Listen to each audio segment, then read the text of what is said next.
हाँ भाई, मीटिंग बीच में आउट हो गया था। तो हम ये बता रहे थे कि बर्ड बताए ना, बर्ड दो प्रकार का होता है।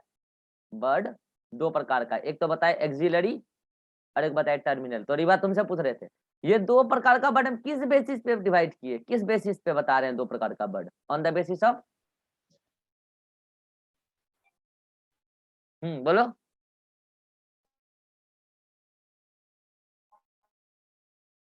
अरे हाँ ना, कुछ तो बोलो। देखो हम बार बार ये देखेंगे, पोजीशन की एक मिनट रुको, पहले सब कुछ सुन लो ये बात।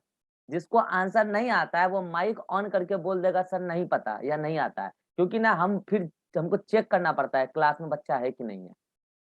इसी वजह से तो हम बार बार बीच में बच्चा सबको, अब रिवा का खास करके याद है, अगर उसको आंसर नहीं आ रहा है चुपचाप बैठा रहती है, एटलीस्ट माइक ऑन करके बोल दो नहीं पता, तो हमको वो चेक नहीं करना पड़ेगा कि बच्चा क्लास में है कि नहीं है। ठीक है।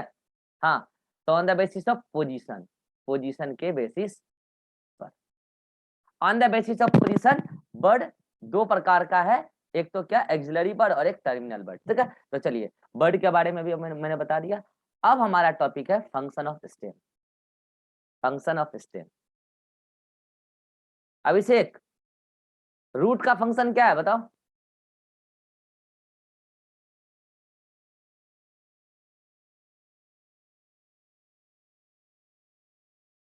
सर वाटर एंड मिनरल को सर अर्थ से प्रोवाइड करना स्टेम को, और अपर पार्ट ऑफ प्लांट, और सर इस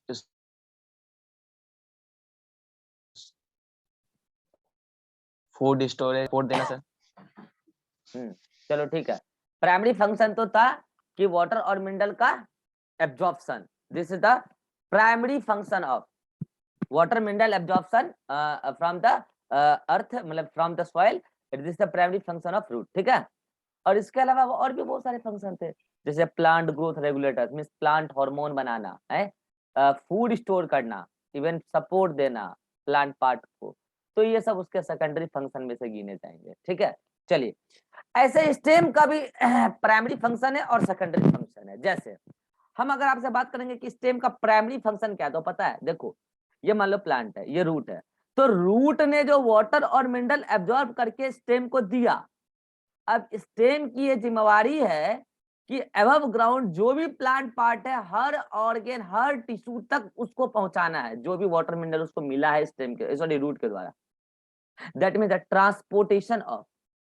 transport of absorbed water and minerals. जो वाटर एंड मिनरल एब्जॉर्ब हुआ है उसको पहुंचाना है अपर प्लांट पार्ट में, तो उसका ट्रांसपोर्टेशन करना, ये स्टेम का मेन फंक्शन है।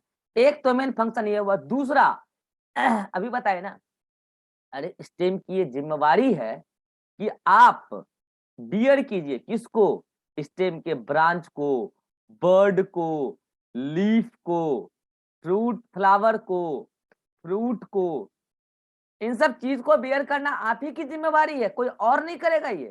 सो that the to bear the branch, bird, leaf, flower, fruit, the also primary function of stem. ठीक है।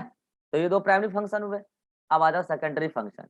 सेकेंडरी फंक्शन में बस वही, अगर स्टेम अपने प्राइमरी फंक्शन के अलावा कोई फंक्शन परफॉर्म करना चाहता है तो देन उसको मॉडिफाई होना पड़ेगा। और मॉडिफाई को क्या क्या कर सकता है, सुनो, फूड स्टोरेज कर सकता है। लो, फूड स्टोरेज इसका काम है।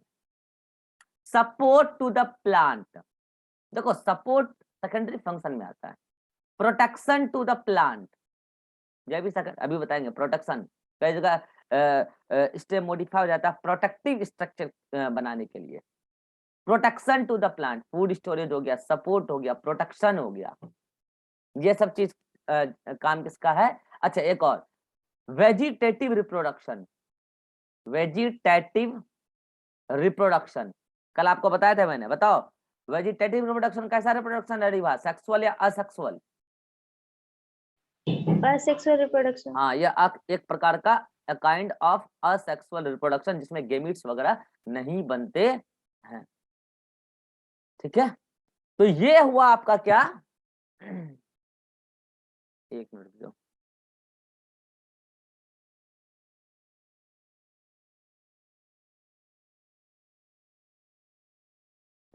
ये आपका क्या हुआ, स्टेम का सेकेंडरी फंक्शन। अब हम क्या पढ़ेंगे, मॉडिफिकेशन ऑफ स्टेम।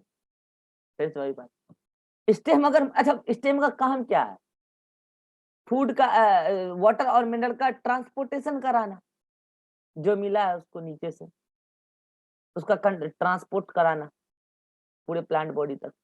इवन पता है जो लीफ ने फूड बनाया है ना, उसका भी ट्रांसपोर्टेशन कराना। आप चाहो तो यहाँ पे लिख लो, transportation of the water minerals and food. अब भाई इसका डायरेक्शन उसका डायरेक्शन, ये सब आपको हम ट्रांसपोर्ट इन प्लांट सेक्टर में पढ़ाएंगे अच्छे से। तो फूड का ऊपर से नीचे होता है और ट्रांसपोर्टेशन वाटर मिनरल का नीचे से ऊपर। अभी ब्रीफली यही जानो, ठीक है। तो कुल मिला के यहाँ बात ये है कि हाँ भाई, प्राइमरी फंक्शन के अलावा अगर कोई फंक्शन करना है तो स्टेम को होना पड़ता है modify. Now our topic is modification of stem.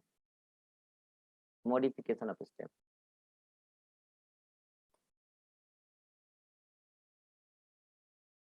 Modification of stem. अब देखो, जैसे याद करो, हमने आपको कल रूट में मॉडिफिकेशन कितने प्रकार के बताए थे। टैप रूट का मॉडिफिकेशन 4 को बताए थे और एडवेंटिसेस का भी 4 को बताए थे ना। अब यहाँ पे स्टेम का मॉडिफिकेशन 3 अलग अलग टाइप से बताएंगे। कितने टाइप से? 3 टाइप से। ध्यान से देखो, पूछेंगे कल। एक स्टेम का मॉडिफिकेशन होता है अंडरग्राउंड मॉडिफिकेशन। रुको पहले बताते हैं sub aerial. Sub aerial modification, sub aerial modification.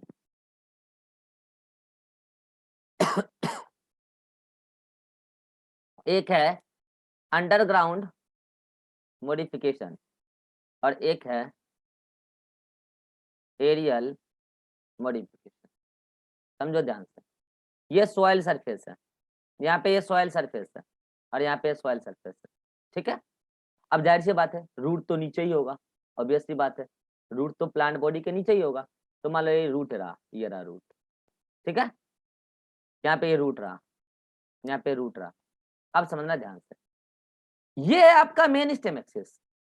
मान लो ये इस कलर से बनाते हैं, इस कलर से लो, ये आपका मेन स्टेम एक्सिस जो प्लूम्यूल से निकला है, ठीक है, मेन स्टेम एक्सिस। अब हम कह रहे हैं कि अगर ये मेन स्टेम एक्सिस अपने नोड से या फिर उसका टिप ही इस तरीके का स्टेम बना ले जो सॉइल की सरफेस पर ऐसे लैंड करे। ये सॉइल सरफेस है, सॉइल की सरफेस पर ऐसे लैंड करता हुआ हॉरिजॉन्टली ग्रो करते चले, ठीक है। तो मुझे बताओ, आपको क्या लगता है इस तरीके का कोई स्टेम भी होता है क्या? ऐसा अगर किया गया होगा तो जाहिर सी बात है कोई ना कोई पर्पस के लिए किया गया होगा, बोलो। और पर्पस बताऊं, ये ऐसे प्लांट में होता है जो नॉन वुडी प्लांट होते हैं ना, जिनके स्टेम वगैरह वीक होते हैं, तो उनका स्टेम तो ब्रांच बनाने के लिए ऊपर बहुत ज्यादा नहीं ना जा सकता है, और अगर उसको ग्रो करना है तो वो क्या करते हैं, धरती के सहारे अपने आप को ग्रो कराते जाते हैं। तो इनके अंदर ये किस लिए हुआ है? For branching. क्या बोलोगे? For branching in week stem, non उडी स्टेम, जो नॉन उडी है। क्योंकि उडी प्लांट रहता है तो उसको सपोर्ट मिलता है, मैकेनिकल सपोर्ट, वो ऊपर जाता रहता है, तो उससे ब्रांचेस निकलते तो नो प्रॉब्लम।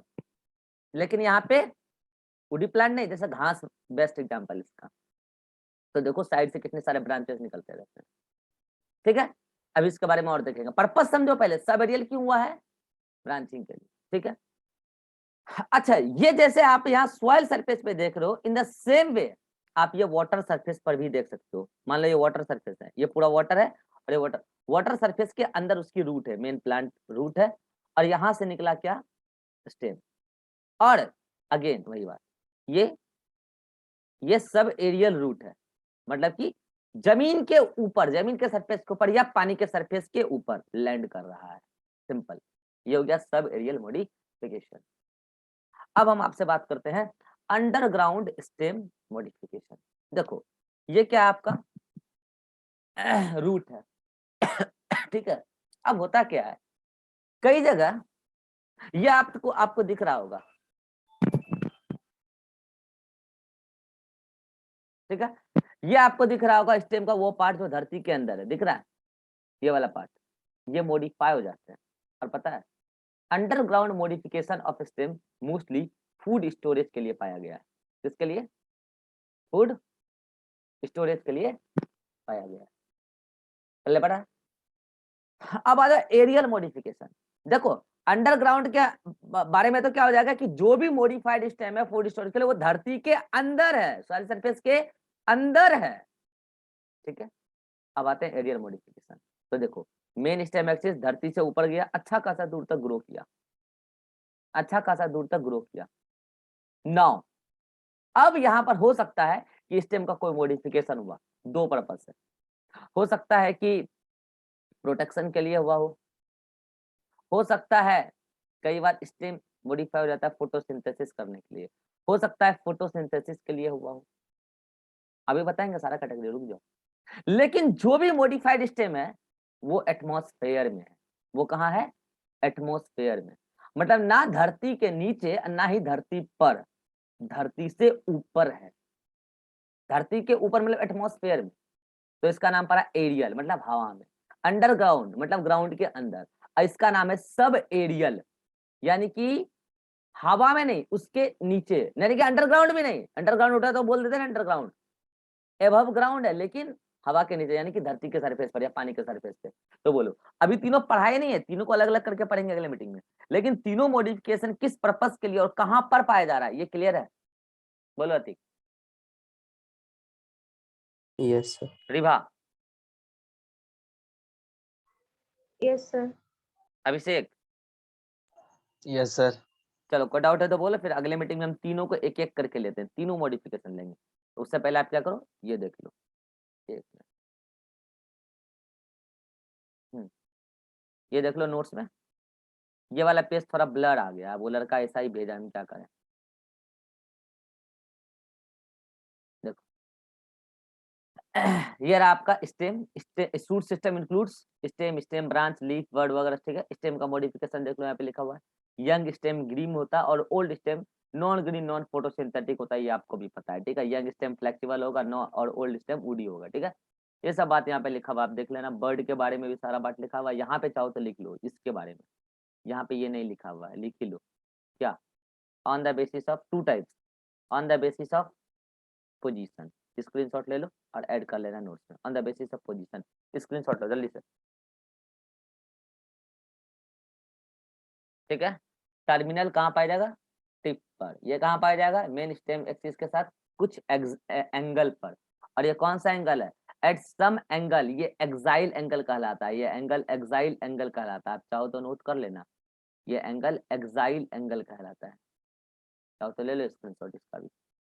ठीक है, अब आ जाओ फंक्शन ऑफ स्टेम। देखो प्राइमरी फंक्शन इधर लिखा हुआ है, सेकेंडरी फंक्शन इधर लिखा हुआ है, बता दिए। और मॉडिफिकेशन, ये तीनों मॉडिफिकेशन ये देखो लिखा हुआ है। अब हम क्या करेंगे, इन तीनों को, सब एरियल, अंडरग्राउंड और एरियल, इन तीनों को डिटेल में पढ़ेंगे। ठीक है, इन तीनों को टाइप्स, मतलब कि इन तीनों के मॉडिफिकेशन में क्या क्या है और एग्जाम्पल। ठीक है, यहाँ तक जल्दी से याद करो, अगले मीटिंग में मिलते हैं।